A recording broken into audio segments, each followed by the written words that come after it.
Hi, Queen. So, if I were to ask you, do you love yourself? Would your actions support your answer? Oftentimes, we think that we are doing what's in our best interests, or we would say that we love ourselves. But again, sometimes the things we say or do would prove otherwise. So, this video is about beginning the journey of self love. Again, it can seem like a no brainer, but if you really take the time to consider, to become aware of not only the way you treat yourself, but of the way you allow other people to treat you, would it truly reflect that of self love? It's really important and it's really deep. And honestly, this is a bit of an emotional topic, but I hope that this is something that we can build upon. So, I want to start off by saying that beginning the journey of self-love is truly about self-awareness, understanding, and discovery. So,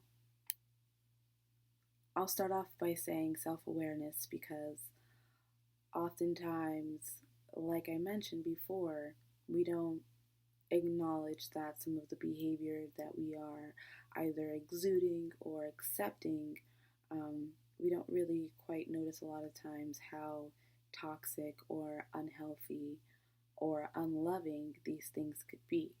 And it's not until it's brought to our attention by some incident or some outside force or energy or comment or whatever the case is, um, it's not until that happens that we gain some level of understanding or some level of awareness as to whatever this is, um, whatever trait or whatever might have you. Take it how it resonates because this could really go on so many levels. And it depends on people, and everyone has a different journey, a different circumstance. So, yeah, it begins with awareness. Um, you know, having that moment, that aha moment, that acknowledgement that something needs to change, that something's not right, that something you need to grow somewhere, um, or whatever the case might be. With that, I mentioned that it's also about self acceptance. So, this road, this journey, it's tough, it's not easy, it can be very difficult. Um, Accepting a lot of the things that you have done, a lot of the roles you have played, and a lot of the traits that maybe you have exhibited is throughout your life or whatever the case might be. You know, we all have moments that we're not proud of, and it's a part of the journey, it's a part of life, and without these experiences, we wouldn't know, um, we wouldn't quite know that we want to change. We wouldn't quite um, understand that, again, change needs to happen had it not been for a lot of these circumstances or incidents or situations, right? So it can get really tough and it can boggle down on your self esteem a little bit. Um, when you have these epiphany moments of like, I was a toxic person in this particular situation. I was the one who was doing these negative, low vibrational actions, in that situation, whatever the case might be. Because again, we're all human and we all do it, and it's a part of the human experience. But again, it can beat up your self esteem a little bit, just acknowledging these things. But you have to come with a level of acceptance and understanding to yourself Um, like, people know, we only know what we know, right? Um, and we only know so much. Like, there's a saying, there's things that we don't know, and there's things we know we don't know, right? So, you have to come with a level of understanding and a level of acceptance. A lot of the things that you've been taught, a lot of the things that have been passed down to you, a lot of the things that you have just picked up over your life, you just have to understand that all of these situations, circumstances, people have played pivotal roles in your life. And no matter how negative you may view it at this particular point in time, know that all learning experiences are positive ones, because learning anything is positive as fuck, basically, right? You can never go wrong if you're learning. And now, that could be my own personal bias and my own personal philosophy, but it's it's honestly how I feel deep down to my truest core. Like, if you are learning anything, then you cannot chop it off as a pointless experience, because to learn is to grow. All right, so with that, with the discovery, with the good and the bad, you will have to dig a little bit deeper in understanding why you do some of the things that you do, some of the traits that you may deem unhealthy or toxic, or things that you just wish you didn't do. So that goes back to, things that have been passed down to us, things that we have just absorbed in our lives as children, or as oftentimes as children, but even as young adults. We take things, and whatever's deemed acceptable by society is typically what we deem as acceptable for our own selves. Now, whatever society it is, or community it is that you are growing up in, well, that varies and that depends, and that will change your mindset and shift your viewpoint and your trajectory. So, with that, you have to, again, come with a level of understanding and acceptance that, these things that have been taught down to you, were maybe they weren't taught to you in a for the purpose of malice. They were, again, meant to teach you things throughout your life. Now, you may have picked up some of these tools like negative self-talk, and you may, have carried them throughout your own life. And you may do that as an adult because it's something that you witnessed your parents doing, um, when you were a child. And again, so it's not to place any blame or any fault, but you have to understand where these things come from in order to truly um, cure it. Like, you can't only put a band-aid over over a wound if it's a deep enough wound. Like, and even if it's not deep, you need to still go, you need to clean it, you need to make sure that it's disinfected and that no bacteria is living there, in order to truly make sure that that an infection doesn't happen, in order to make sure that the problem itself is cured, that there's no secondary problems that arise from this particular thing. I guess we'll stick with the negative self-talk. So, again, you have to just stop and you have to understand, like, okay, so, like, why do I do this? Where does this shit come from? Like, why do I why do I always say stuff like that? And then you could think back to say, like, well, shit, I remember my grandfather used to say stuff like that. I remember he used to have this phrase, like, let me think, what's a phrase? Like, there's a phrase, it's not what you know, it's who you know, right?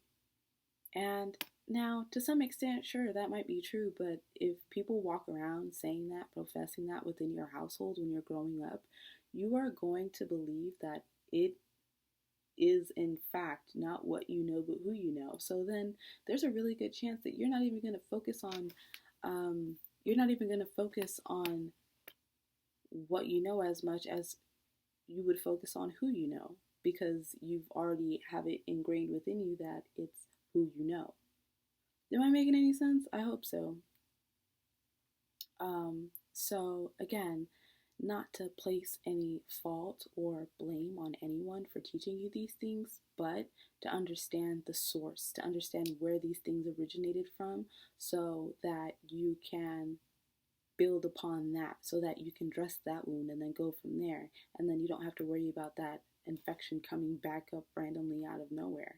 You can catch yourself in the middle in the middle of your negative self-talk. You're like, oh my God, like they're right. It's not, it's like, it is who you know, because like I know so much shit, and like, this person's the one that gets promoted. Like you can have, and you can catch yourself. You're like, you know what?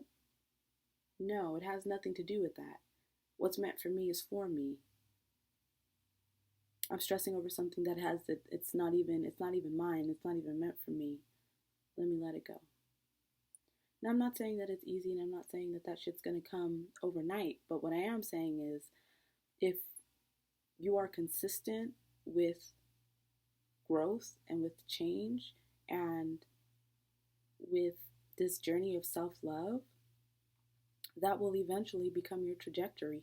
That will eventually become your response. Instead of responding in that negative way, you can shift your mindset and you can create an entirely new way of thinking, um, which is very important, because if you're on this journey, there are some things that you need to change, some mindset shifts that need to occur, some negative affirmations, some negative self-talk, things of the like that we do that we need to change, right? Because again, no one is exempt from this. We all do it, right?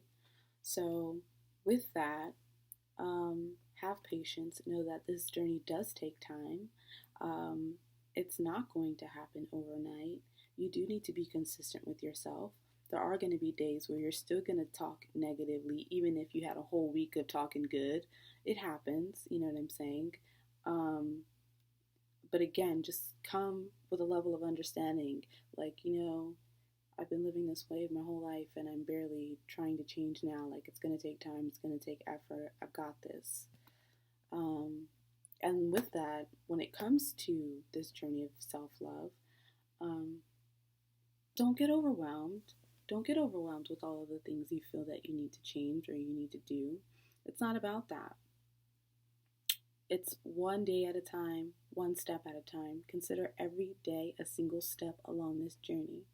So pick one habit, one trait, one thing that you feel you want to change within your life, one thing that you feel will take you one step closer to the woman that you want to become, right? What is that one thing? Do you want to cuss less? Do you want to eat better?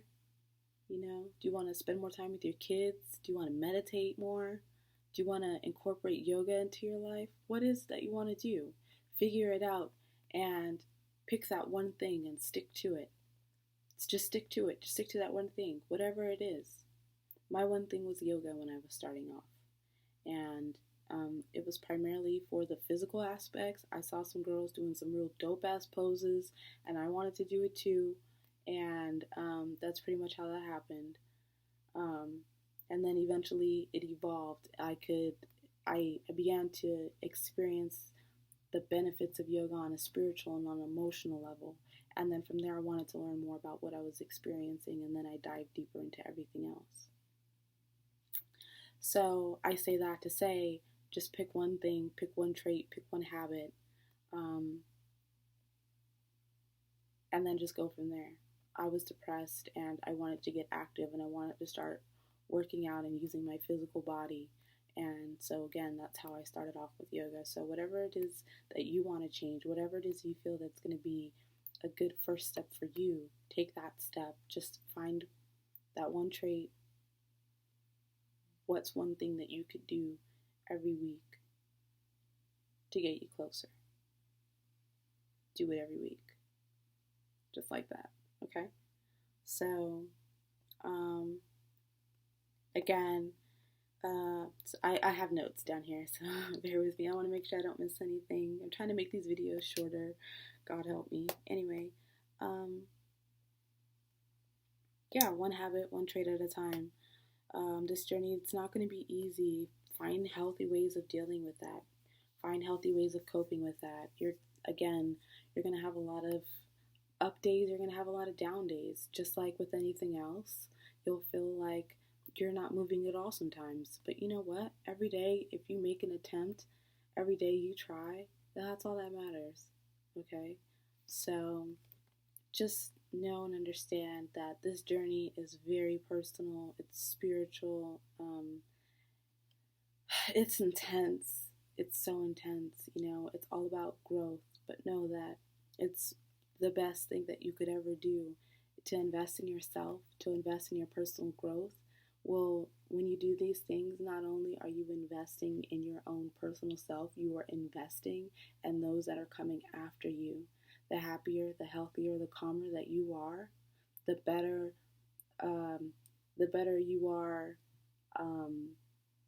To those around you, the more you can support those around you. You know, if you are fulfilled as a being, as a woman, as a woman first, right? Then as a wife, then as a mother, you know. Now, don't get mad at me because of the order. Everybody's different. But whatever, whatever, whatever roles um, whatever roles you play in your day to day life, just know and understand that you can only half ass those roles if you have not fulfilled yourself as an individual. You can't give from an empty cup, okay? That's not how this works. You must make sure that your cup is overflowing, and from that overflow, you share that abundance, okay? It doesn't matter who it is. It doesn't matter. It does not matter. It does not matter. It does not matter. Women have been taught that everyone else should come before us, and that couldn't be farther from the truth, okay? So, again, you need to make sure that you, as a woman, as an individual, are fulfilled, and then from there, you'll be able to become the best mother, the best wife, the best spouse, the best sister, sibling, you know? But again, it's not until you are fulfilled, and it's not until you make sure that your cup is full, you are fulfilled within. Okay? So, yeah, self before everything. Um, I hope that this video has provided some kind of value. Um, as always, it's my absolute honor to serve you. Um, yeah, I love you.